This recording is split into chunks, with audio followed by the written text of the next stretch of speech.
Assalamu alaykum everyone. Ramadan Mubarak, even though it's in the last 10 nights, inshallah we benefit these last 10 nights. Inshallah we're able to get the reward of Laylatul Qadr, which is better than like 1,000 months, inshallah.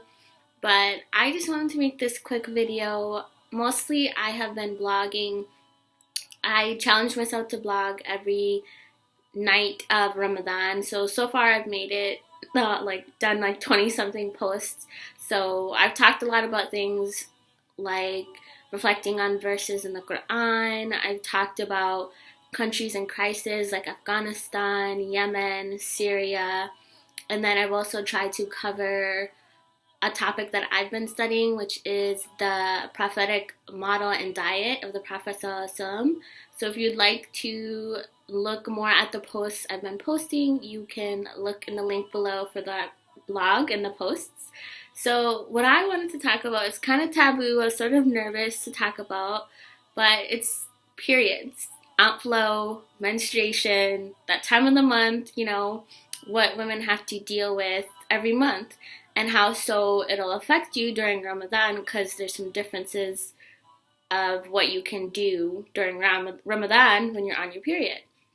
First of all, I wanted to say that I know that this is a taboo topic. A lot of people are shy about talking about it.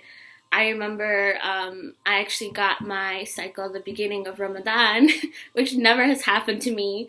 And all my coworkers knew that it was Ramadan. I'm the only Muslim at my job.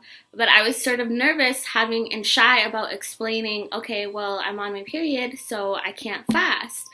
And it's not so that I am afraid of explaining that this is how, it's a mercy. It's the fact that you're going through this time of the month, and Allah subhanahu wa ta'ala doesn't want to make it difficult for us to have to fast while we're on our period. And, that's a beautiful thing to explain to people even who are not Muslim. But it's more about just having to, tell them that I'm on my cycle, which is kind of awkward and weird. But I know it's taboo in the sense that, we kind of, are just it's like a gross kind of thing. We don't want to talk about it. You don't have to go into details. Honestly, the reason why I want to talk about it is because I want people to know that they can still benefit during Ramadan while they're on their menses.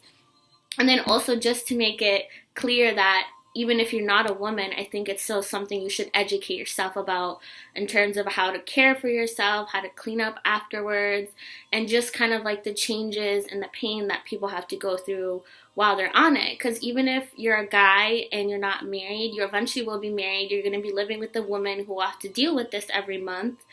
And I'm sure you know a woman in your life, like your mom, your aunt, your sister, that has to deal with it. Me growing up, the guys in my life were just kind of gross, don't talk to me about it, yada yada yada.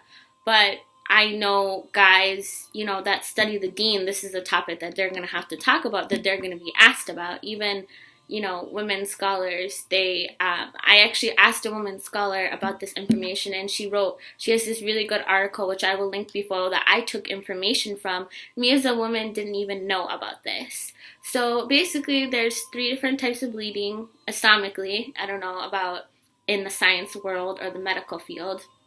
So there's the menstrual bleeding, which is, usually it lasts about, everyone's cycle is different. Every woman's body is different. Some people don't even get it once a month. I know mine's out of whack. Sometimes I skip months at a time. Sometimes I get it for 2 weeks at a time.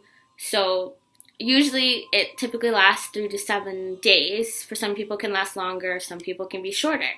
Then there's the bleeding, which is the postpartum bleeding, which is after you have a baby, and I believe that the timing of that is 40 to 60 days, but it can be longer. Allahu Alam, I've never had a child. And then the last type of bleeding, which I never knew about and which I had to experience, is called istihada. And so istihada, it's how you categorize it is it's not the same, the color is not the same as menstrual bleeding. Meaning, during menstrual bleeding, it's usually, darker, it has an order.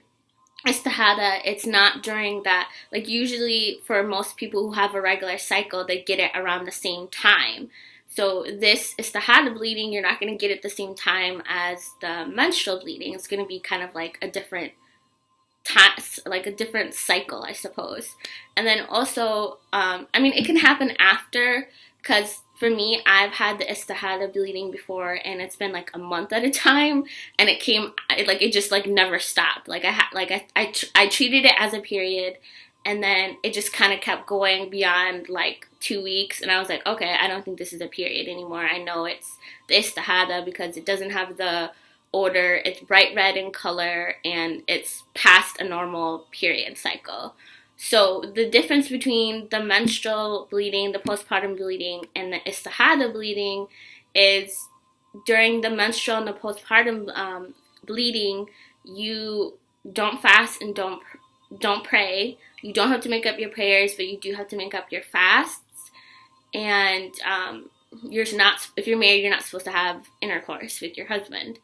But then with the istihada bleeding, you can fast, you can pray, and I guess there's a difference amongst opinions of scholars, but possibly you're allowed to have intercourse. I'm not a scholar, so I don't know. But that's what I took from my research, is there's a difference of opinion about that if you're allowed to sleep with your spouse during that istihada bleeding. So I experienced that during Ramadan, like having the istihada bleeding and being like so confused, like, can I pray? Can I fast? Like, what do I do? And then once I learned about how it is different than menstrual bleeding, you are able to pray and fast. The only thing is you just make wudu during every prayer. And may Allah make it easy for anyone who has to go through this, because it's definitely, it's not as bad as menstrual bleeding, but it is still like coming out of your body. It's still something that you have to keep cleaning and looking after, and just may Allah make it easy for any sisters out there. And then lastly, I just wanted to mention the fact that how can we still benefit during Ramadan despite either postpartum bleeding, menstrual bleeding, or having the istihada bleeding. You can still do everything, but the menstrual and the postpartum bleeding, you can't pray, you can't fast, but it does not mean that you cannot benefit. I had to miss a big chunk of Ramadan due to, having my period. But I was like, you know what, I don't want to become lazy, because wallahi, I do become lazy on my period, because it's like, oh, I don't have to do anything, I could just chill.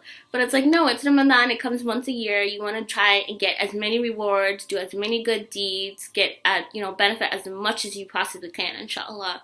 And so I remember I was reading this article, and they were talking about, even though you can't pray, still, like, during each prayer time, Fajr, Zuhur, Asr, Maghrib, Isha, still take 5 minutes away as if you're going to pray, and just sit and make like zikr and make dua, because that way, like, during that week that you're on your period, you don't like kind of like get out of that habit of praying. You're still taking that time that it's supposed to be meant for prayer, and going and sitting somewhere and reading your zikr and making dua, so that way you still have that schedule of prayer time even though you're not actually praying.